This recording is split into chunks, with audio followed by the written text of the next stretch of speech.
Praise the Lord. Hallelujah. प्रभूच्या नावाने येणारा राजा धन्यवादित असो. Hosanna in the highest. Praise the Lord. किती छान वाटलं. संडे स्कूल पण येताना खूप दिमागात आले आणि तसंच यायला पाहिजे. आपला राजा देखील दिमागदार आहे आणि खरंच तो महान आहे आणि त्याची दया सनातन आहे, नाही का. 500 वर्षांपूर्वी, ख्रिस्त येण्यापूर्वी, किती?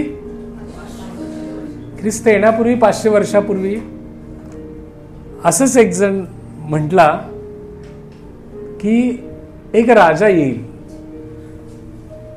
गाढवीच्या शिंगरावर बसेल आणि यरूशलेमेमध्ये प्रवेश करेल आणि त्याचा जयोत्साहाने स्वागत होईल आणि लोक म्हणतील प्रभूच्या नावाने येणारा राजा धन्यवादित असो. काहीच घडत नव्हतं आहे. 500 कोण येणार आहे आणि गाढवीच्या शिंगरावर काय बसेल तो, हो की नाही. राजा असेल तर असं मस्त घोडा, मराठीत अबलक घोडा, उंच. सर्व सेनेमध्ये जेवढे घोडे आहेत त्या सर्वात उंच घोडा राजाचा असतो. निवडच तशी असते. स्टॅलियन मस्त. रोमनमध्ये तर ब्लॅक स्टॅलियन घेतात. म्हणजे रोमन राजा जर येत असेल, सरदार येत असेल तर तो जास्तीत जास्त उमदा घोडा, स्ट्रॉंग घोडा, मजबूत आणि सगळ्यात उंच असा तो घेतो आणि मग त्याची एंट्री होते, हो की नाही. वाजत गाजत समोर हजारो सैन्य. त्या सैन्यातल्या प्रोसेशनमध्ये प्रत्येकाची ढाल देखील पॉलिश्ड असते बरं का. सकाकी येणारी, तलवारीला धार दिलेली आणि हे सगळं असं स्वागत असतं. आणि आता काय लिहितं एक संदेष्टा, एक राजा येईल आणि तो गाढवीच्या शिंगरावर बसून येईल.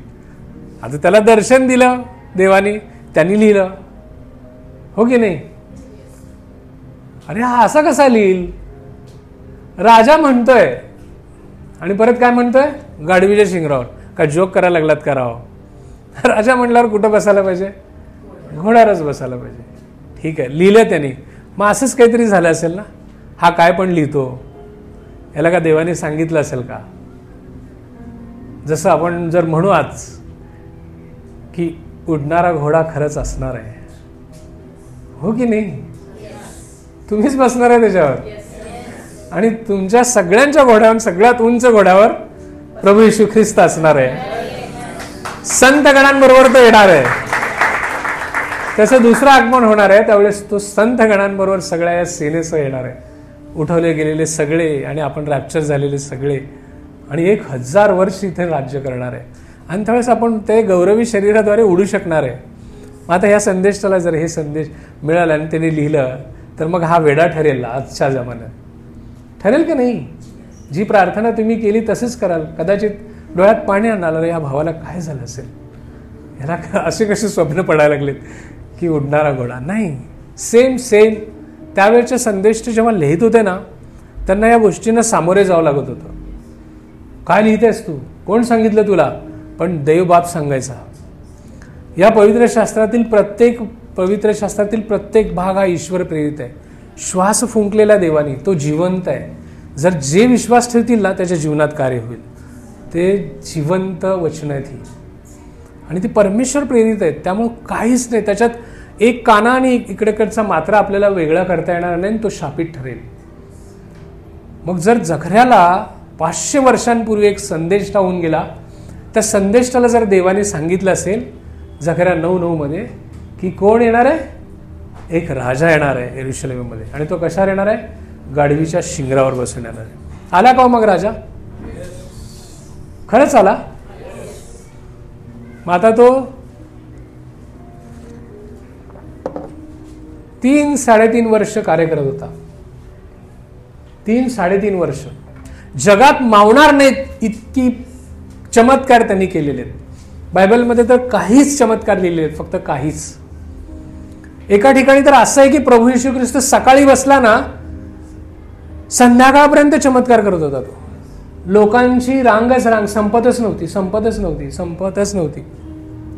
कोणी नाही का दृष्टात्म्यांनी गासलेले, कोणाच्या समस्या, कोणाच्या आर्थिक गोष्टी, कोणाच्या नाही का वैवाहिक समस्या, कोणी आंधळे पांगळे लुळे, सगळी बाप रे बाप. म्हणजे त्या शिष्यांना तर त्या फक्त मॅनेजमेंटमध्येच दिवस गेला. काय असेल त्यांनी. बरं त्यावेळेस गोलू वडापाव वगैरे का नव्हता, म्हणजे वडापाव खाऊन त्यांनी सेवा केली असेल, आय डोंट नो. वेळच नाही आहे. कुठं वेळ आहे. त्यावेळेस निश्चित काहीतरी भाकऱ्या कोणीतरी शिष्य काहीतरी आणलं असेल. नॉनस्टॉप एकदा नोंदवलंय. मग असं किती वेळा केलं असेल येशूनी माहित नाही आपल्याला. इतकं महान चमत्कार तो 3-3.5 वर्षात केला. आता येऊन ठरला होता शेवटचा आठवडा, आणि त्याच्या मर्त्य सुमने का माणूस म्हणून जे जन्म घेतला त्या देहरूपातील त्याचा शेवटच्या आठवड्यातील शेवटचा रविवार, त्यालाच पाम संडे म्हणतो आपण. त्याच्यानंतरचा रविवार तो मानवी शरीरात नसणार होता, गौरवी शरीरात उठणार होता. तो समय येऊन ठेपला होता. आणि आतापर्यंत प्रभू येशू ख्रिस्त कसा होता. चमत्कार केले की आंधळ्याला सांगायचा, कोणाला सांगू नको, देवाचा गौरव, जातो. एखाद्याचा हात बरा केला की काय सांगू नको. तो नाही का गोष्टी गुपित ठेवण्याचा प्रयत्न करायचा. त्याच्यावर हल्ला करण्याचे प्रसंग निर्माण झाले होते. त्याला कट कारस्थान रचलेलं होतं, प्लॅन फिक्स झालेला होता की याला मारायचं काही करून. आरोपपत्र ठरलेले होते. बघा राज्यकर्ते तेच होते, राज्यकर्त्यांच्या वर दबाव त्यांचा होता. काहीही एलिगेशन घालून अटक करू शकत होते. अशी वेळ आली होती. म्हणून प्रभूंनी अनेक वेळा सटकण्याचा देखील प्रयत्न केलेला आहे. म्हणजे तो आता ही वेळ नाहीये माझी मरण्याची म्हणून तो सटकला. असं नाही की त्याच्या डेअरिंग नव्हती. तोच नियम संपूर्ण सृष्टीचा निर्माण करताय. त्याच्याकडून हे खूपशा गोष्टी शिकण्यासारख्या आहेत. जी परिस्थिती आहे त्याच्या शहाणपणाने वागण्याचं कौशल्य प्रभूकडून शिकता आलं पाहिजे. मग इतके दिवस लपत छपत खुलेपणाने अनेक पद्धतीने तो सेवा केला. आणि जसंच आपण मागच्या संडेला बघितलं की काय झालं, एका खूप प्रेम करत असलेल्या कुटुंबावर, तो स्वतः बरं का, सगळेजण तर खूप प्रेम करत होते, पण त्याचे देखील प्रेम असलेलं कुटुंब, जसं तुमचंच आमचंच कुटुंब, ज्याच्यावर प्रभूचं खूप प्रेम आहे ना. येस, आपण पृथ्वी तलावरील अशा कुटुंबामध्ये मोडतो ज्यांच्या कुटुंबावर प्रभूचं विशेष प्रेम आहे. मार्था, मरिया आणि लाजरची गोष्ट आपण बघितली. आणि मग त्यांनी अख्ख्या जगातल्या तत्वज्ञानाला चॅलेंज केलं. आपण बघितलं की अनेक संस्कृतीमध्ये हे विषय होते की 3 दिवस मेल्यानंतर नाही का मृताच्या शरीराजवळ तो आत्मा आणि जीव भटकत असतो. येऊन चेक करतो तो की आहे का, अजून चान्स आहे का, रिझर्क्शनचा चान्स आहे का. अनेक संस्कृतीमध्ये ते संकल्पना आहे की रिझर्क्शनच्या, रिससिटेशनच्या, पुनर्जीवनाच्या, पुनरुत्थानाच्या, त्या संकल्पनेमुळे असं ही गोष्ट सगळीकडे सर्वदूर एक तत्वज्ञान, एक असं नाही का, एक गोष्ट पसरलेली होती. पण प्रभूने मुद्दाम म्हणून उशीर लावला. प्रभूचं उशीर करणं उशीर नसतं, त्याचा गौरव असतो. हे लक्षात ठेवा. जर तुमचीही काही प्रश्नांची उत्तरं राहिलेली असतील, उशीर लागत असेल, लग्नाला उशीर लागत असेल, बाळ होण्याला उशीर लागत असेल, आर्थिक समस्येतून दूर व्हायला अजून वेळ लागत असेल, सो डोंट वरी. तो उशीर नाही आहे, तो धीराने काम करणारा देव आहे. तुमची परिस्थिती बदलल्याशिवाय तो राहणार नाही. त्याच्या समयामध्ये तो योग्य कामं करत असतो. मग आपण बघितलो की सगळ्यांची तत्वज्ञानातली गोष्टी संपल्या का, आणि मग तो कितव्या दिवशी आला, 4थ्या दिवशी. झालं तुमचा, आता माझी एंट्री. आणि मग तो एंट्री मारतो. आणि नेहमीप्रमाणे फ्युनरल म्हणले की उद्ध्वस्त करायचं काम प्रभूचं ठरलेलं आहे. मैतीचं कामाची उद्ध्वस्त करण्याचं काम, कारण तो जीवन आहे ना, मृत्यूवर कायम जय मिळवण्याचं काम त्याचं आहे. मयत म्हणले की तो उद्ध्वस्त करणार, तिथं जीवन आणणार. दुःख म्हणलं की तिथं आनंद आणणारा देव आहे. त्यामुळे त्याची एंट्री झाली. पुन्हा त्या कब्रस्थानाची वाट लागली, हो की नाही. आणि खूप जाणीवपूर्वक प्रभू म्हटला, लाजर. ती घोषणा होती, वर्ड ऑफ कमांड होता, लाजर बाहेर ये. स्वर्ग उघडलं. तिथं काय घडलं नाही, ह्या आवाजाने स्वर्ग उघडलं. सुखलोकातून त्याचा आत्मा परत आला आणि मग तो उड्या मारत बाहेर आला. मी म्हंटल लाजरच्या ऐवजी नुसतं बाहेर म्हणलं असतं तर कब्रस्तान रिकामं. अनेक नातेवाईकांच्या घरी सुखवार्ता गेली असती.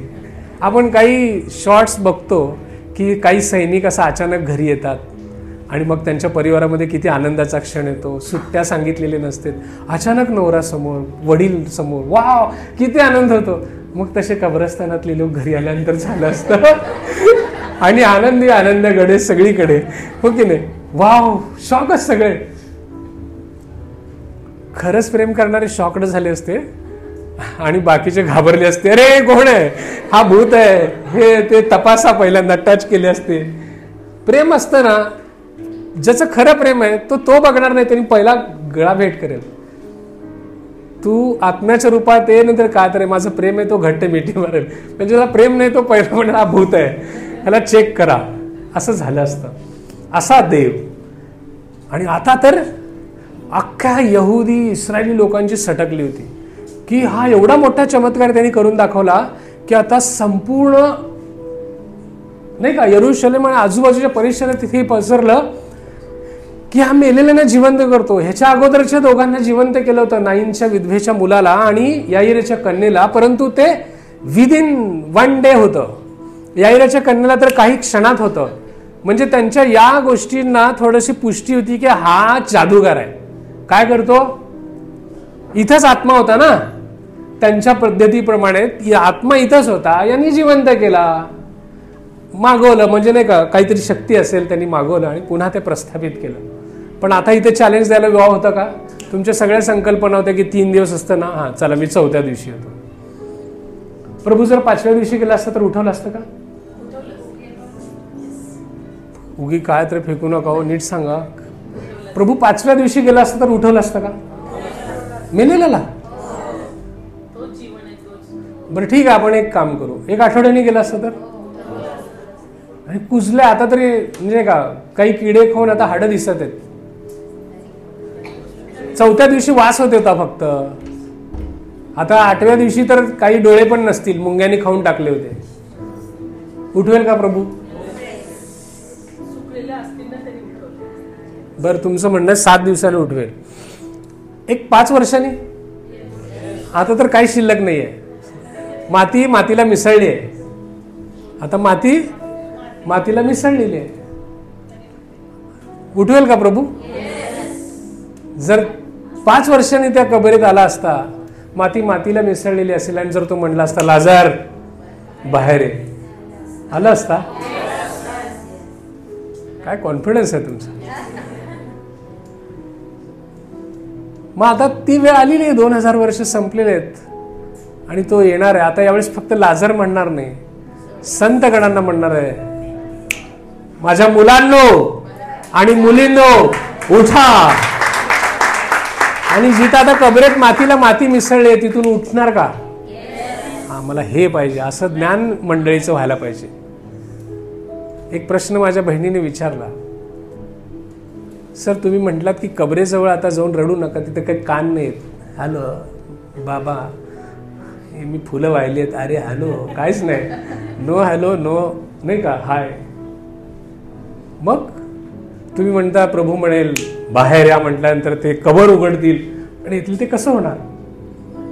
रचना मातीतून झालेली आहे, ती क्षणार्धात तयार होईल. त्याच्या शब्दाने सगळं काय निर्माण होतं. पण जेव्हा तो बाहेर आहे म्हणेल, ते स्वर्ग उघडेल, सुखलोकातून आत्मा क्षणार्धात. पोर्टल उघडतं ना तसं, क्षणार्धात. म्हणजे असं असं डोळे लवतात की नाही, तिथला इथं आहे, तसं होणार आहे ते. इथं रचना होईल, बाहेर या या शब्दानंतर विदिन सेकंड्स, फ्रॅक्शन ऑफ सेकंडमध्ये तिथला आत्मा आणि ती रचना एकत्र होईल आणि कबर उघडेल. धाड दिवशी बाहेर, सगळे बाहेर, सगळे उघडून बाहेर, धाड धाड धाड धाड धाड सगळं. त्यानंतर उरलेले पश्चाताप. आपण रॅप्चर होऊ, या दोन्ही घटनेनंतर उरलेल्यांना एकच गोष्ट राहील, पश्चाताप. मी विश्वास ठेवला असता तर. मानवी बुद्धी आहे ना आपली, आपल्या कर्तृत्वावर काही जण विश्वास ठेवतात, काही जण आपल्या धनसंपत्तीवर विश्वास ठेवतात, काही जण आपल्या बुद्धिमत्तेवर विश्वास ठेवतात, काही जण आपल्या सौंदर्यावर विश्वास ठेवतात. मग ते आत्मिक सौंदर्य असेल, ज्ञानाचं असेल, कुठल्याही प्रकारचं सौंदर्य असेल, अशांची सगळ्यांची बोलती बंद होणार आहे त्या दिवशी. तोपर्यंत तुमच्यासारख्या संदेशांना लोक काय म्हणतील? वेडा आहे. जखऱ्याला कसं म्हणले होते तसं. पण आपण थांबायचं का? नाही. जखऱ्या थांबला का? नाही. लिहिलं त्याने. इथं काही संदेष्टे बसलेले आहेत. जर यांच्यापैकी कोणाला देवाने दर्शन दिलं आणि सांगितलं की सांग त्यांना या समयी हे होणार आहे, जगामध्ये धरणीकंप होणार आहे, सांगून टाक, काही जणांचे जीव असतील, आणि तुम्ही तसंच थांबलात तर चेक करा परमेश्वराबरोबर. लाजरांना आपल्या ते चेक करतात, त्यांना असे होतंय कधी कधी, आणि मग कन्फर्मेशन मिळाल्यावर ते सांगतात नक्की. पण असं इथं अनेक संदेष्टांना, आपण प्रत्येकजण संदेष्ट आहे, पण आपण कन्सर्न नाही आहे त्या देवाच्या आत्म्याबरोबर. जर कन्सर्न असेल ना तर आत्मिक जीवनाविषयीच्या गोष्टी तुम्हाला तो रिव्हील करेल. आपण जास्त वर्ल्डली लोक झालो, 5 सेन्सेसनी जगणारे लोक आहेत. जे दिसतं त्याच्यावर विश्वास ठेवतो, जे स्पर्श होतं, जे ज्ञान होतं, डोळ्यांनी पाहतो, कानाने ऐकतो, त्याच गोष्टीवर विश्वास ठेवणारे आपण असे कार्नल माइंडेड आहोत. त्याला दैहिक म्हणतात. जर आपण स्पिरिच्युअल झालो, स्पिरिच्युअल आईज जर ओपन झाले, स्पिरिच्युअल जर इयर्स ओपन झाले, तर स्पिरिच्युअल वर्ल्ड जे खरंच शाश्वत जग आहे, हे काय थोड्याच दिवसासाठी आहे. नवीन पृथ्वी तयार होणार आहे. इथंच राज्य करू आपण 1000 वर्ष, पण त्याच्यानंतर सगळं नवीन होणार आहे. पुन्हा चुटकीत सगळं हे नष्ट होईल आणि नव्या पृथ्वीवर आपण राज्य करू. हो की नाही? असंच होणार आहे ना. आणि त्या ख्रिस्ताने 3.5 वर्षाच्या सेवेनंतर आता त्यांनी डेअरिंग, आता एक गोष्ट मत्ते 5:17 मध्ये तो काय म्हणतो की मी सर्व संदेष्टांचे ग्रंथ आणि जेवढे प्रोफेसीज झालेले आहेत, किती 100+ मध्ये असतील, त्या सगळ्या प्रोफेसी मी रद्द करायला आलो नाही. कशासाठी आलोय? पूर्ण करायला आलोय. मग आता टाइम नाही का, टिक टिक टिक टिक चालू आहे. शेवटचा आठवडा, लास्ट संडे, एंट्री, आणि हा सणांचा काळ होता. आणि आता सणांच्या काळामध्ये त्याची एंट्री येरुशलेममध्ये होणार होती.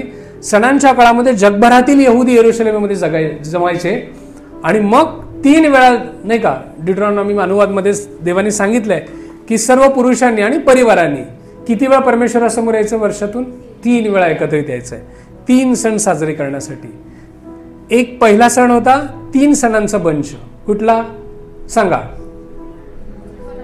वलांडणाचा सण, पिकाच्या पहिल्या पेंडीचा सण, बेखमीर भाकरीचा सण. हे 3 सणांचा बंच एका आठवड्यातच साजरा केला जातो. त्या संपूर्ण आठवड्याचे हॉलिडेज हे अजूनही इस्रायल कॅलेंडरमध्ये आहे. ते येतं त्यांच्या पहिल्या महिन्यात, आणि जुन्या कॅलेंडरप्रमाणे 7व्या महिन्यात, आणि आपल्या जगी कॅलेंडरमध्ये एप्रिल महिन्यात येतं, जे आता सुरू आहे. वलांडणाचा सण असं एक त्याला नाव दिलं जातं, पण त्याच्यात 3 सणांचा उल्लेख असतो.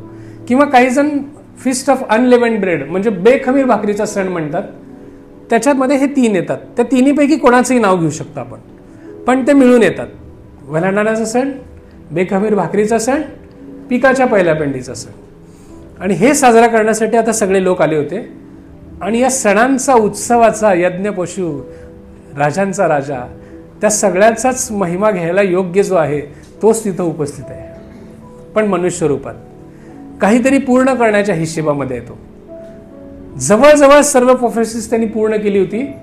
अजून जे शिल्लक आहेत, तो ख्रिस्त येऊन गेल्यानंतर पुनरुत्थानानंतर देखील काही प्रोफेसीज शिल्लक आहेत, त्याच्या दुसऱ्या आगमनापर्यंत तो पूर्ण करेल. आणि काही दुसऱ्या आगमनामध्ये पूर्ण होतील. पण ज्या ज्या त्या मनुष्य रूपात त्याला पूर्ण करायच्या होत्या, त्यापैकी एक प्रोफेसी होती जकर्या 9:9. वाचायचं?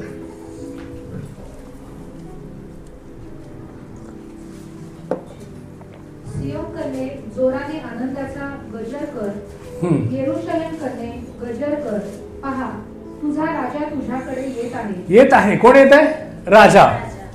तो न्यायी व यशस्वी आहे. तो न्यायी आणि यशस्वी आहे. तो लीन आहे. गाढवावर, गाढवीच्या पिलावर म्हणजे शिंगरावर बसून येत आहे. गाढवीच्या शिंगरावर बसून येत आहे. त्याच्याविषयी खूप सुंदर लिहिलं. लीन आहे. आपण त्या एका शब्दावर देखील एक दिवस बोलूयात, काय लीनता असते. पण आज आपण बोलूयात की प्रभू येशू ख्रिस्ताविषयी 500 वर्षांपूर्वी एक संदेष्टाला संदेश प्राप्त झाला, त्यांनी लिहिला. आणि आता हा कोण आहे? देव आहे. ते वचन लिहायला कोणी सांगितलं होतं 500 वर्षापूर्वी? हॅलो, कोणी सांगितलं होतं? तुमचा विश्वास आहे का? स्वर्गातून वाणी झाली, ती वाणी जकर्याला ऐकू गेली आणि ती त्यांनी लिहिली. आता लिहिलेली गोष्ट पूर्ण कोण करत आहे? तो स्वतःच. त्याच्या जीवनाविषयी लिहिलं होतं. कशावर येणार होता? गाढवीवर. काय मॅनेजमेंट स्किल असेल हो, MBA मध्ये पण शिकवलं जात नाही. म्हणजे शिकवत असतील पण हे किती मोठे मॅनेजमेंट आहे. 500 वर्षापूर्वी स्वर्गातून एक गोष्ट मनुष्याला सांगायची, स्वतः मनुष्यरूप धारण करून यायचं आणि पुन्हा ते पूर्ण करण्यासाठी ते उभं राहायचं. शिष्यांना काय वाटत असेल की ते एका प्रोसेशनमध्ये खूप भारी, आता हा राजाच होणार. तुम्ही घरी जाऊन योहानाचं पुस्तक वाचा, त्याच्यात कळतं की शिष्यांना ही घटनाच मुळात पाम संडे त्याच्या रिझर्क्शन नंतर त्यांना उमगलं की हे अरे ते झकऱ्याचं पूर्ण झालं याच्या जीवनात. तोपर्यंत नाही, ते पण गर्दीमध्येच होते शिष्य देखील. कशा गर्दीत? Hosanna, save now, O my king, save now, वाचवा आम्हाला या सगळ्या साम्राज्यापासून, तूच राजा आहेस.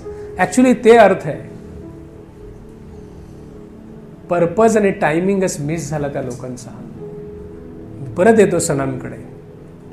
दुसरा सण रिझर्क्शन संडे, म्हणजे पिकाच्या पहिल्या पेंडीचा सण, जो रविवारी साजरा होणार आहे. पुढच्या सण सुरू झालेला आहे आज. सणाच्या 8 दिवस साजरा करणार आपण. उद्या देखील येणार आहे आणि येशू ख्रिस्त कसा चालला तसा आपणही चालणार आहे त्याच्यासोबत. त्याचं काय घडलं त्या दिवशी सोमवारी ते देखील आपण पाहणार आहोत. या 8व्या दिवशी तो रिझर्क्शन होईल आणि ते पहिल्या पिकाच्या पहिल्या पेंडीचा सण साजरा होईल. तिथून 50व्या दिवशी पेंटेकॉस्टचा सण येतो. तो सिंगल सण आहे, एकाच वेळी साजरा केला जाणार. आणि परत ऑक्टोबर नोव्हेंबरमध्ये आणि त्यांच्या कॅलेंडरप्रमाणे वेगळ्या महिन्यात ऑक्टोबर नोव्हेंबरमध्ये येतात 3 सणांचा दुसरा बंच. म्हणजे 3 वेळाच एकत्र यायचं आहे. हे 3 सणांच्या वेळी एकदा आठवडाभर. आणि पेंटेकॉस्टचा सण वन टाइम एकच आहे तो. आणि पुन्हा एकदा जमायचं आहे ते 3 सणांना मिळून. तो म्हणजे मांडपाचा सण, मांडवांचा सण. त्याच्यामध्ये पण 3 सणांचा उल्लेख केलेला आहे. आणि तुमच्या माहितीसाठी असू देत की जसा किती देव कन्सर्न असतो बघा. एक्झॉल्टेशन एक्झॉल्टेशन पासून तुझ्यातून कडून पण देव बोलून घेतला की झावळ्या मुळात, डहाळ्या मुळात केव्हा हलवायचे? मंडपाच्या सणाच्या वेळेस. ख्रिस्ताचं इन्कार्नेशन झालं, तो मारला गेला, तो उठला गेला, पेंटेकॉस्टला त्यांनी आत्मा दिला आणि तो आता येणार आहे आपल्याला घ्यायला. आणि त्याच्याबरोबर 1000 वर्ष राज्य करणार आहे. आणि त्या 1000 वर्ष राज्य करत येणाऱ्या राजाचं स्वागत डहाळा घेऊन करायचं आहे. होसाना. बघायचं लेवीमध्ये 23:40, लेविटिकस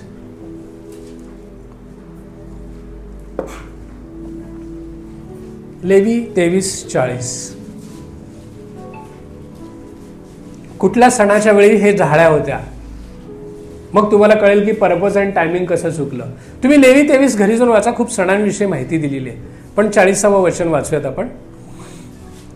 पहिल्या दिवशी तुम्ही चांगल्या चांगल्या झाडांची फळे. हा ऍक्च्युली मला एक पहिल्या आधी बसूनच 39-40 वाच. जमिनीचा उपज गोळा केल्यावर त्यात 7व्या महिन्याच्या 15व्या दिवसात. हॅलो, 7व्या महिन्याच्या 15व्या दिवसापासून. हे 7 दिवसाचा सण आहे. परत हा 3चा बंच 7 दिवसाचा सण. हा 7व्या महिन्याच्या 15व्या दिवसापासून पुढे 7 दिवस पर्यंत परमेश्वरा सण पाळावा. हा पहिला दिवस व 8वा दिवस हे परम विश्राम दिन होत. आता बघा, हे तुतारीचा सण, अटॉर्नमेंट प्रायश्चिताचा सण आणि मंडपाचा सण, असा 3चा बंच आहे. लक्षात येत आहे? तुतारीचा, प्रायश्चिताचा आणि मंडपाचा सण. पण म्हणताना मंडपाचा सण म्हणतो आपण. हा पहिल्या दिवशी तुम्ही चांगल्या चांगल्या झाडांची फळे. हो, चांगल्या चांगल्या झाडांची फळे. खजुरीच्या झावळ्या. हा दाट पालवीच्या झाडांच्या. खजुरीच्या झावळ्या आल्या का इथं, जे आपण केलं आज? हा. आणि लगतचे वाळूस काढून परमेश्वर तुमचा देव यासमोर 7 दिवस उत्सव करावा. यस, उत्सव करायला सांगितलं, फीस्ट करायला सांगितलं. 7 दिवस आपल्याला हे उत्सव करायला सांगितलेलं आहे त्यांनी. पण कधी? टायमिंग काय सांगितलंय? 3ऱ्या सणाच्या वेळेस, ज्यावेळेस तो प्रस्थापित राजा म्हणून येईल. लक्षात येत आहे? मग आपले लोक काय केले? पर्पज आणि टायमिंग चुकला. त्यांचा पर्पज काय होता? की आता हा येऊन आपल्यावर राज्य करावं, बास झालं. कोणाविषयी त्रस्त होते ते? रोमन्स.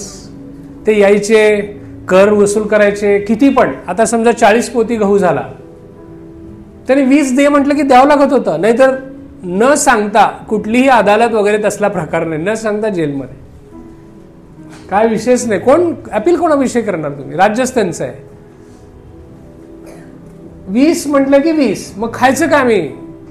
वर्षभर आम्ही 40 लोक आहे, कसं पुरणार सगळं? ह्या सगळं काय ऐकायचं नाही आपल्याला. मत्स्यमारीच्या व्यवसायातला माणूस आहे, त्याच्याकडनं जमलेल्या पैशातून पाहिजे तेवढं कर. त्याला काय मर्यादाच नव्हते. त्यातला एक शिष्य होता मत्तय, त्याला माहित होतं बघा सगळं. त्यावेळेसच्या टॅक्स कलेक्टरना एक सुविधा होती. कुठली माहिती आहे का? त्या टॅक्स कलेक्टरच्या अपॉइंटमेंट एवढी जबरदस्त असायची की जर त्याला अपॉइंट केलं तर त्याला सांगितलं जायचं की समजा तू या महिन्यामध्ये तू 5 करोड आणून द्यायचे. किती? 5 करोड आणून द्यायचे. तू कसं वसूल करतो बघ. व्यापारी, रिटेलर, होलसेलर, म्हणजे प्रोडक्शनमध्ये असणारे कोणाला भेटायचा भेट. आणि तो काय करायचा, त्याला सपोर्ट पूर्ण गव्हर्नमेंटचा असल्यामुळे तो 20 करोड जमवायचा लुबाडून. आता त्याला 5-5 पोती घेऊन प्रोडक्शनवाल्याकडे जाऊन सगळ्याकडनं घेऊन 5 करोड असेच जमू शकले असते, एवढी लोकसंख्या होती. परंतु तो लुबाडायचा आणि त्याच्या विरुद्ध कोणाला काही बोलता येत नव्हतं. असे सगळेच नव्हते असं नाही, पण जग काय आपल्याला माहित आहे, मत्तय कदाचित त्याला हिशेबी होता, त्याला माहित आहे. म्हणून त्या जकातदाराला खूप शाप शिव्या देत होते लोक. लक्षात येते का? मग अशी सगळी परिस्थिती होती त्या काळात. आणि मग आता आपण इथं बघत आहे की या सणांच्या काळामध्ये अशा सगळ्या परिस्थितीमध्ये नाही का प्रभू येतोय. आणि आता या रोमई साम्राज्याला त्रासलेले लोक होते आणि त्यांची अपेक्षा अशी होती की आता तो राजा येणार होता.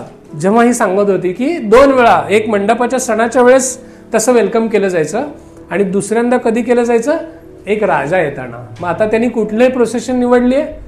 मंडपाच्या सणाचं नाही. आता त्यांनी काय समजलेलं? राजा. आणि इथं प्रभू येशू ख्रिस्त आहे. त्यांनी 7 सण मांडून दिलेले आहेत. त्याला कळत आहे, अरे बाबा हे जे सीन आहे ना माझ्या दुसऱ्या आगमनाच्या वेळेस आहे, मंडपाच्या सणांच्या वेळेस आहे. पण तुम्ही हे सीन आत्ताच क्रिएट करत आहे. हो जा ना, सेव नाव. मी तो राजा म्हणून आलेलो नाहीये. किती सुंदर नाही का आपण बघितलं की तो कशासाठी आलाय? First time. म्हणून तर गाढवीच्या शिंगरावर बसलाय. गाढवीच्या शिंगरावर अशा राजा बसतो राजा जो शांती प्रस्थापित करायला दुसऱ्या राजाकडे जातो किंवा दुसऱ्या राज्यात जातो. पीस मेकर म्हणतात त्याला. पांढरा झेंडा घेऊन शांती प्रस्थापित करण्यासाठी आलेला राजा हा गाढवीच्या शिंगरावर किंवा खेचरावर येतो, असं इतिहास सांगतो. आता मला सांगा, देव बाप बरोबर सगळ्यांनी पाप केलेलं आहे. शांती प्रस्थापित होती का? वैरी होतो आपण देवाचे पापामुळं. ते वैर काढून देवपित्यांनी आपल्यामध्ये शांती प्रस्थापित करण्यासाठी म्हणून तो आलेला राजा होता. आणि त्यासाठी तो गाढवीच्या शिंगरावर बसला. आणि प्रोफेसी पण पूर्ण करायची होती जकर्याने सांगितलेली, हो की नाही? बाकीचे सीन तुम्हाला माहित आहे. तो कुठले सीन? की तो येतो बेथानीमध्ये. बघा, गालिलातून बेथानीपर्यंत, बेथानी टू येरुशलेम 2 मैल 3 किलोमीटर. 2 मैलाच्या अंतरावर आल्यानंतर 60-70 मैल चालत येतो आणि आता 2 मैलासाठी गाडी मागतो. ही काय पद्धत? हो की नाही? तिथून शिष्य सोबत आहेत, जुळत आहेस त्याच्याबरोबर. कारण ते तेवढा फेमस झाला होता प्रभू, एवढा फेमस. बाप रे. बरं, तो ऑटोग्राफ करत नव्हता तेव्हा. नाही, वेळ लागला असता. खरंच सांगतो तुम्हाला. तुमच्यासारखे शिष्य नव्हते. आजकालचे शिष्य तसे आहेत. भारी सिंगर, भारी प्रीचर, बॉस एवढं जर ऑटोग्राफ करा, हे माझ्या बायबलवर इथे सही करा. आहेत असे लोक. मी काही वाईट म्हणत नाही, कोणाला टीका करत नाही. मी सांगायला लागलो. तसं जर करत आला असतं तर येशू, बापरे, काय हजारो फॉलोअर होते, हजारो फॉलोअर. हे व्हर्च्युअल फॉलोअर नव्हते बरं का.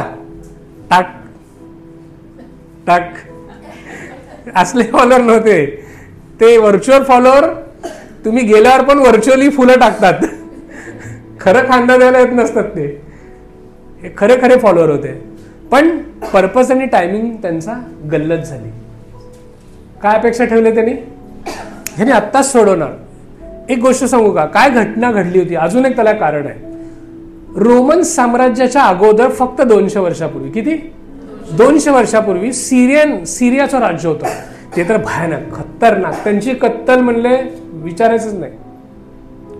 कातडं सोलून काढून ठेवायचे असं शोला बॉडी, इतकं भयानक क्रूर मरण द्यायचे ते लोक. त्यांना वैतागले होते लोक. म्हणजे महिलांना सन्मान नव्हता त्यांच्या राज्यात, काही म्हणून नव्हतं. कुठंही त्यांना जे वाटेल ते करायचे. आता समजून घ्या तुम्ही, अशा जाचक परिस्थितीत हे सगळं जे यहुदी संप्रदाय होतं, त्यावेळेस ते देवाकडे प्रार्थना करत होते.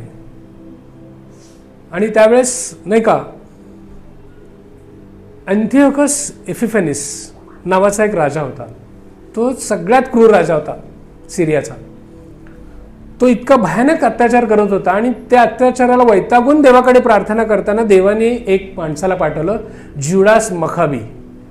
तो ज्युडास मखाबी आला होता 200 वर्षापूर्वी आणि त्यांनी त्या एपिफॅनिसचं सगळं साम्राज्य नष्ट केलं आणि त्यांच्यातून ज्युडाला, यहुदा संप्रदायाला, इस्रायलला बाहेर काढलं. आणि जेव्हा तो आला ना, त्याच्या प्रोसेशनमध्ये रेड कार्पेट सारखं ना असं घालत होते. असं तेव्हापासून प्रथा सुरू झाली. असं नाही का, आपले कपडे हे सतरंजी सुंदर सुंदर गालीचे घालायचं आणि झावळ्या टाकायच्या आणि हो चाना, त्याला तेव्हा म्हणत होते सेव नाव, तू वाचव आम्हाला. सेम आता ही अपेक्षा झाली होती त्यांना की आता रोमनपासून आम्ही वैतागलो, हा ज्युडास मकाबी सारखा हा आता ग्रेट झालेला आहे, एक मोठा संदेश आहे. त्यांनी अजूनही ओळखला नव्हता हा मसीहा आहे. हा तुमच्या कुठल्या सुटकेसाठी आलेला आहे? तुमच्या पापांच्या सुटकेसाठी आहे, डिलिव्हरन्ससाठी आलाय. तो तुमच्या आर्थिक समस्येतून दूर करेल, तुमच्या मानसिक समस्येतून दूर करेल, तुमच्या सगळ्या आघातापासून तो दूर करणार आहे. आणि सगळ्यात महत्वाची, सगळ्यात उच्च कोटीची देणगी द्यायला आलेला आहे, तो म्हणजे सार्वकालिक जीवन.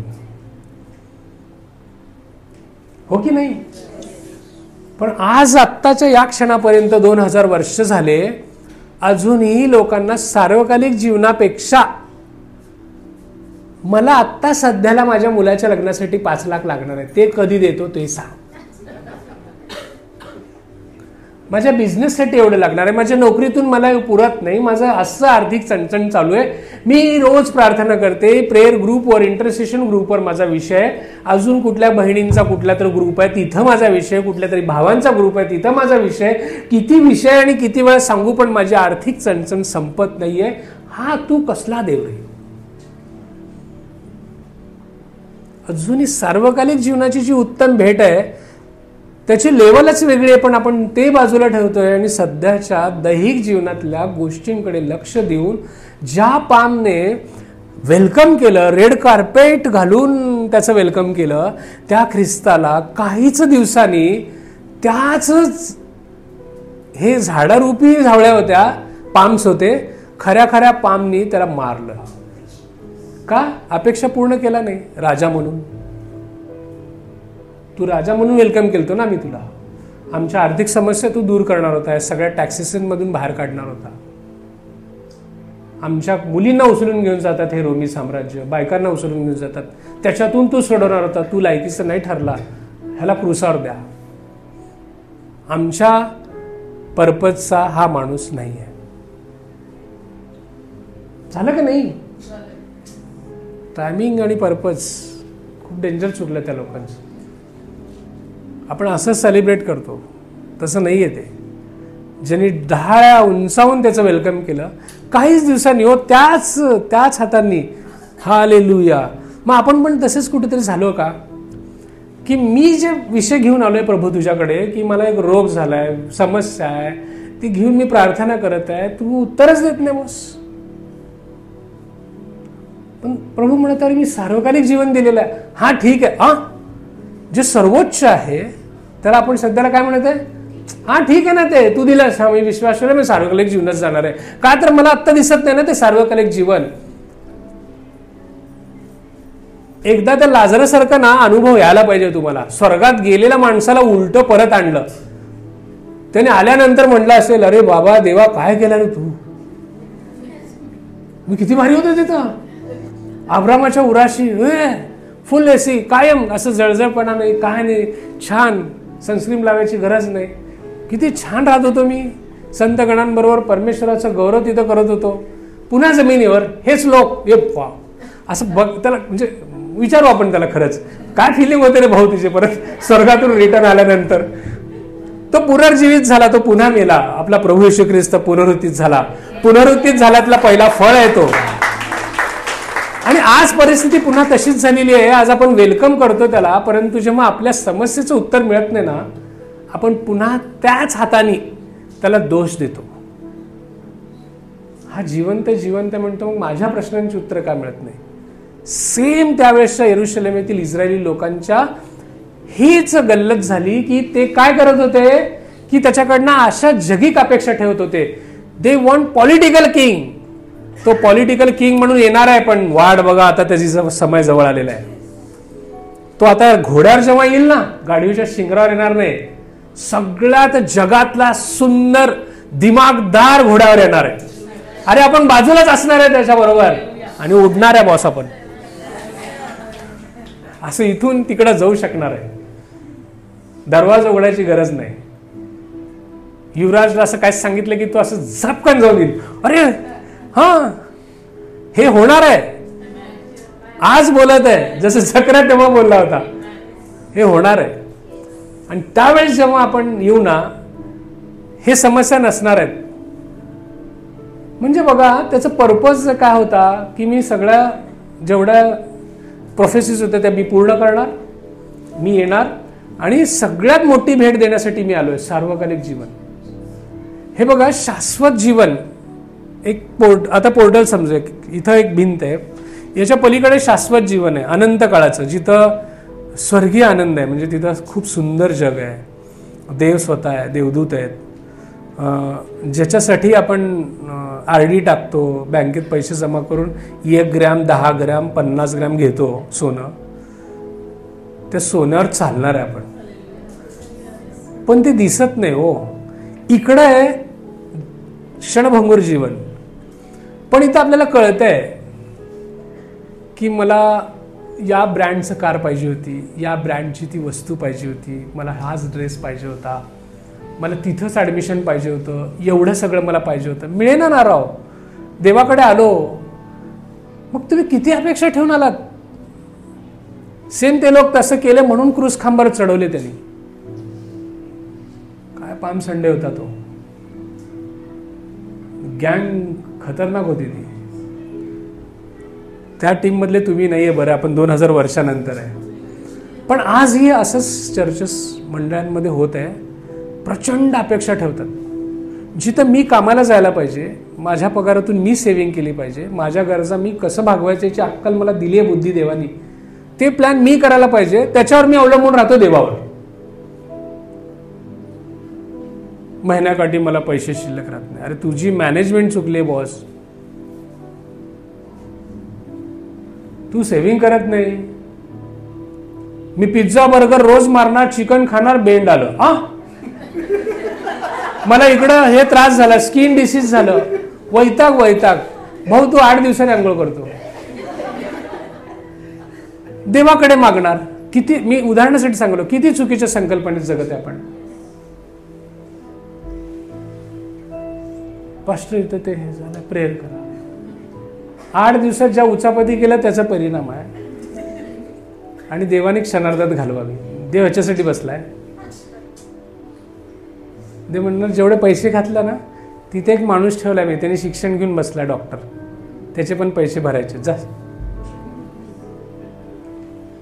आपण चुका करायच्या, चुकीच्या अपेक्षा ठेवायच्या देवाकडून. आता अभ्यास केला ना आपण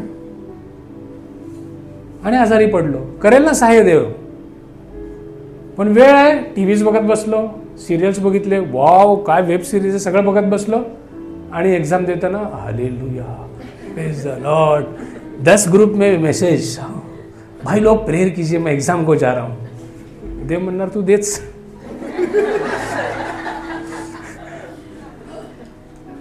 भोपळ्यातून बाहेर येऊनच दाखव. तू झिरोला जोडल्यास तुझ्या बरोबर. आणि न प्रार्थना करणारा आउट ऑफ 199 येस मा. अरे हा तर विश्वासणार नाही भाऊ. देव कोणाचा आहे? हॅलो, ही मंडळी नीट शिकत आहात. देव कोणाचा आहे? नो विधर्मी no believer. All is equal in his sight. हा, फक्त तुम्ही काय स्पेशल आहे. तुम्ही सगळे आहात पण स्पेशल आहे ना, हो की नाही? माझ्यासाठी स्पेशल आहे. जग सगळं आहे पण मंडळी त्याची वधू आहे, स्पेशल आहे. तुम्ही स्पेशल आहे त्याच्यासाठी. हे जसं नातं आहे की नाही, इंटिमेट नातं मध्ये तो रिलेशन सांगत आहे. जगातल्या सगळ्यात इंटिमेट रिलेशन फक्त नवरा बायकोच असतं. त्याला ते सांगायचं, आपण हे समजून बघतो, नाही मी जेंट्स आहे, मी त्याचा कसं वधू होईल. अरे तू इकडे म्हण, तुला बायबल स्टडीची गरज आहे. बायबल स्टडीच्या वेळेस मोबाईलवर तिकडे असतो आणि आता म्हणतो की मी वधू कसा असेल. ईश्वराचे मी वधू एक कन्सेप्टच घुसत नाही. इकडे रे तू म्हणायचं. ते आम्ही मतितार्थ सांगत आहे देव, की जसं नवरा बायको मधलं गहन नातं आहे ना, तितक्या गहन नात्याने मी तुझ्यावर प्रेम करतो. म्हणजे तू माझी वधू आहे म्हणजे तसं प्रेम आहे. हो, लगे लग्न लावायला बसले. तर त्यातल्या संकल्पनाच कळत नाहीत. होते की नाही? कुठे शिकवत नाहीत पण आपण सांगत आहे.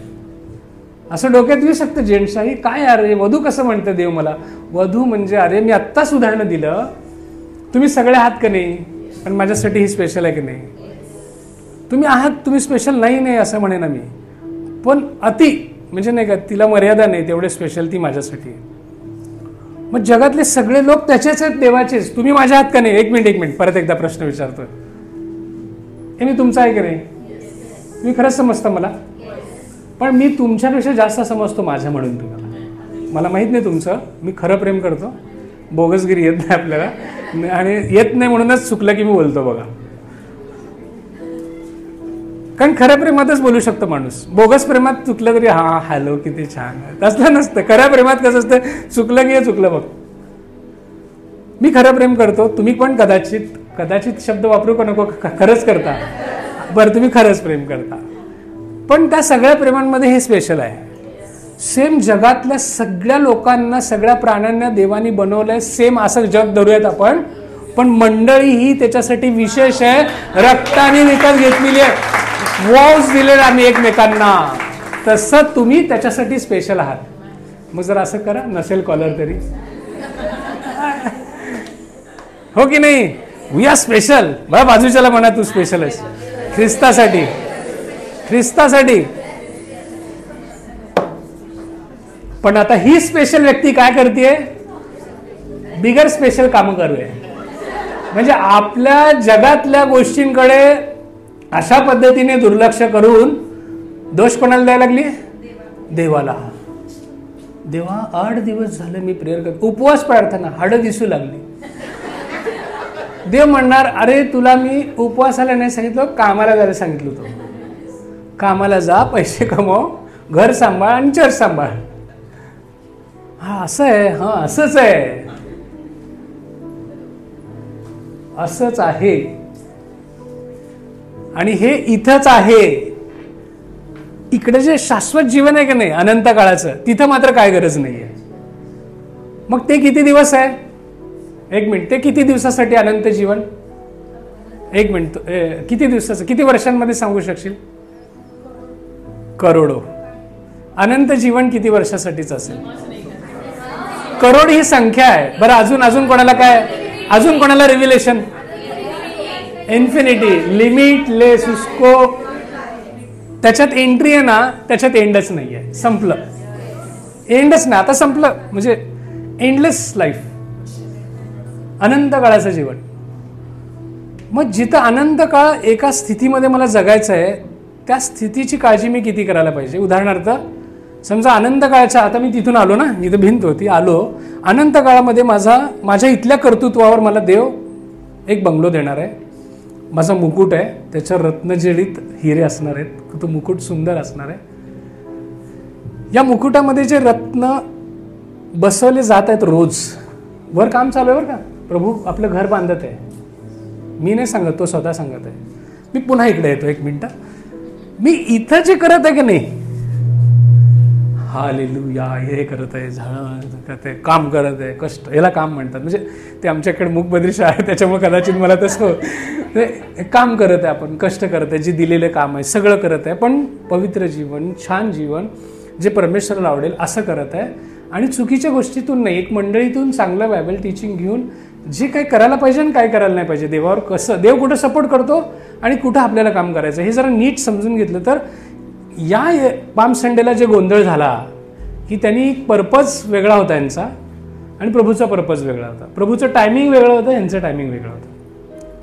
ती गल्लत त्यांची जी झाली आहे तशी आपली जर झाली नाही तर माझे रत्न तिथं मुकुटामध्ये वाढणार आहेत आणि माझं घर चांगलं तयार होणार आहे. पण समजा मी दैहिक असेन, जास्त उगीच येतो चर्चला, बायबल स्टडी पण अटेंड करतो, पण आत्मिक दृष्टीचा विषय माझ्याकडे अनंत काळाच्या जीवनाची मला काळजी नाही, मला इथली काळजी आहे. का तर मला आजच्या दिवसांमध्ये ब्रँडेड कपडे, ब्रँडेड कार, घर सुंदर, बायको सुंदर, नवरा सुंदर, सगळं काही भारी भारी पाहिजे आणि कर्तृत्व काहीच नाही, लिमिटेड करत आहे. आता समजा उदाहरणार्थ मी अशा फॅमिलीतून जन्माला आलो, समजा की त्यांचा एक पगार हा 1 लाखाच्या दरम्यान होता, सगळ्यांचं 5 जणांचं मिळून. तर मला जिथून देवानी कसं काढून कुठं न्यायचं हे करत असताना मला शिकावं लागलं की नाही, मला बायसिकलवर जाऊन DED करावं लागलं की नाही. का मी तेव्हा पण अपेक्षा करायची होती मला गाडी पाहिजे. बघा माझी मैत्रीण गाडीवर जाते, तिच्या पप्पाने स्कूटी दिली, मी घाम काढत जात आहे, काय संबंधच नाही. मला जिथं ठेवलंय ना तिथून हे मिळालं मला, प्रेज गॉड. मला मी कमवलं, मी गाडी घेतली, प्रेज गॉड. पण मी सायकलवर पण खाईन तर तुपाशी नाही तर उपाशी, सायकल पी नाही जाणे वाला, पप्पा मला पाहिजे, कर्ज काढा, सोनं घाण ठेवा, मला गाडी पाहिजे. अरे चालल्यावर काय जगात. नीट समजायला पाहिजे देवाचं, देव याच्यासाठी आला नव्हता, अजूनही त्याच्यासाठी नाही. आता मला सांगा, हे सार्वकालिक जीवन आहे, ही भेट देण्यासाठी तो आला, मेला, त्यांनी रक्त वाहिलं आणि तो पुनरुत्थित झाला हे मिळण्यासाठी. हे एंडलेस आहे, इथं संपणार नाही. जे सोनं, जे नाणं, जे घर सगळं मिळवण्यासाठी तुम्ही तिथं प्रयत्न करत आहात, हे फुकट मिळत आहे आणि एंडलेस टाइमसाठी मिळत आहे. Endless time. कोणाला विश्वास नसेल तर मरून बघाच, परत येणार नाही ती गोष्ट वेगळी, परत इथंच भेट होईल. लगेच येऊन हा सर बरोबर आहे तुमचं असं म्हण, आम्ही तिथे येऊन म्हणणार बरोबर होतं की नाही. तुम्ही येऊन सांगायची व्यवस्था नाहीये, पण आम्ही येऊन सांगायची व्यवस्था आहे पुढे. मी सांगत होतो बरोबर होतं की नाही. अनंत काळाचं जीवन लाईफ टाईम आहे, पण दिसत नाही ना म्हणून सगळा गोंधळ आहे. सर मी प्रभूकडे अशी अपेक्षा घेऊन संडेला येतो की जे मी करायला पाहिजे आणि सांगत कोणाला, तू कर बाबा, तू कर बाबा. देव म्हणत आहे तुला दिलाय, तुला दिलाय. एक ड्रेस शिव, 200 रुपये मिळणार आहे, एवढं. हा ह्याच्यात विश्वासू राहा, मोठा कारखाना होईल. हालेलुया. सर मी कलर मारालो, 44 दिसतंय मोबाईलवर, ऊन. 2 वेळा सनस्क्रीन लावला होता, पण घरी जाऊन घरचेच ओळखले नाहीत. काय देवा, नाव पण भारी भारी आपले ख्रिस्ती नाव. देव म्हणत आहे फक्त विश्वासू राहा, ते काम कर. एका पेंटिंग इंडस्ट्रीचा तू मालक होऊ शकतो. हॅलो हॅलो, आहात का होशमध्ये? पण ते जे दिलंय ना ते एक नीट कर, मग मी तुला ब्लेस करेन. कष्टच नाही दे रे तू, नाही नाही. ख्रिस्ताला त्याचा पर्पज आणि टायमिंगमध्ये तुम्ही गल्लत करू नका. तो येणारा काळ होता जे आधीच त्यांनी सेलिब्रेट केला. आपण पाम संडे सेलिब्रेट केलो, संस्मरण म्हणून केलो. काय करून केलं? संस्मरण, की प्रॅक्टिस केलो आपण. आता ख्रिस्त येणार आहे, मंडपाच्या सणामध्ये आपण त्याच्याबरोबर राज्य करणार आहे, त्याच्याबरोबर राहणार आहे आणि त्याचं वेलकम असंच रेड कार्पेटमध्ये आपण देखील करणार आहोत. जर राहिलो तर त्याच्याबरोबर आलं तर आपलं वेलकम त्याच्याबरोबर होईल. आपण कुठल्या तर एका गटात असणार आहे. बघा, जर ख्रिस्त आता आला या 4-5 दिवसात, महिन्यात, तुम्ही नाही का, मी तो शब्द नाही वापरणार, जर प्रभूकडे जाण्यापूर्वी जाण्याच्या अगोदर जर आला तर आपल्याला ते चान्स मिळणार आहे की रेड कार्पेटमध्ये आपल्या ख्रिस्ताचं आगमन आपण साजरा करू. लक्षात येत आहे? नाही, आपण जर निजलो आणि त्याच्यावर उठवलं गेलो तर आपलं वेलकम जे खालचे आहेत त्यांनी करतील, असं होणार आहे. म्हणून पाम संडेच्या दिवशी जितक्या लोकांनी पाम्स घेऊन त्याचं वेलकम केलं, त्या खऱ्या खऱ्या पाम्सनी त्याला मारलं, त्याची दाढी ओढली आणि त्याला असं सांगितलं की याला क्रूस खांबावर चढवा. का तर त्यांच्या अपेक्षेप्रमाणे हा उतरला नाही ना. मग आपण आज अशा मंडळीत चुकीच्या अपेक्षा घेऊन आलेलो आहोत का देवाकडे? तर आज देव इथल्या मंडळीतल्या लोकांशी बोलत आहे, सावधान, असं नका. मग आपण पुढच्या वर्षी पाम संडे साजरा करायचं का? नाही, करायचं ना, जुनं आठवण्यासाठी. मंडपाचा सण साजरा करताना देव काय म्हटला? त्याच्यात दोन अर्थ लपलेत. एक तो आनंद, सेकंड कमिंग आहे, ते आपण नंतर बघू. पण एक त्याच वचनांमध्ये घरी जाऊन वाचा 23 लेवीमध्ये, की ज्या वेळेस ते अरण्यात होते ना, अरण्यात ते फळं खायचे, मंडपात राहायचे, परमनंट घरात राहिले नव्हते ते 40 वर्ष. मग आमचे आई वडील, आज मी तर किती छान आहे की नाही एसी मध्ये, मग या लेकरांना हे कळावं की 40 वर्ष आपले पूर्वज रानात असं मंडपात राहिले, ज्याला दरवाजे नव्हते, थंड वारा आला की फक्त गोधडी घेऊन झोपावं लागत होतं, दरवाजा बंद करता येत नव्हता, साप आला की एक तर मारणे किंवा बाजूला जाणे. अशा परिस्थितीत लोक जगलेले, ते आठवण व्हावी. फळं खाऊन खाल्लेले लोक आहे आम्ही, ते मान्ना जेवलेत, हे आठवण होण्यासाठी करायचं असतं संस्मरण. म्हणून आपण पाम संडे साजरा करू पुढच्या वर्षी आणि येणाऱ्या अनेक वर्षांमध्ये. पण हे जाणीव ठेवून की त्यांची जी गल्लत झाली होती, की त्यांनी एक चुकीची अपेक्षा ठेवून त्याचं वेलकम केलं होतं, आपण चुकीच्या अपेक्षेने नाही करायचं. राजांचा राजा येणार आहे, प्रभूंचा प्रभू येणार आहे आणि मी असाच वेलकम करणार आहे त्याचा. दिस इज अ रिहर्सल. समजलं? दिस इज पाम संडे. कळतंय? असा साजरा व्हायला पाहिजे. रडला ख्रिस्त तिथं, रडणारच की हो. एवढा सुंदर देव, त्याला कळा लागलाय की ह्यांनी कशाला मला वेलकम करतायत. हीच लोक 2च दिवसांनी पलटणार आहेत आणि पुन्हा 70 वर्षानंतर हे यरुशलेमेतले चिरावर एक पण चीर राहणार नाही, मंदिर पडणार आहे. ह्यांना गुलाम करून परत नाही का मारणार आहेत, काय तर होणार आहे. सगळं तो बघून रडतोय. आज या मंडळीला आणि जगातल्या सर्व मंडळींना बघून देव असा खुश व्हायला पाहिजे. म्हणून ज्ञानात वाढा. अज्ञानामध्ये तुमचं खूप नुकसान आहे. ज्ञानात वाढा की प्रभू अनेक गोष्टी या जमिनीवर, पृथ्वी तलावर जन्माला घातल्या ना, तर परिस्थितीला दोष देऊ नका, परिस्थितीला दोष देऊ नका. तुम्ही स्वतः काहीतरी कर्तृत्व करा.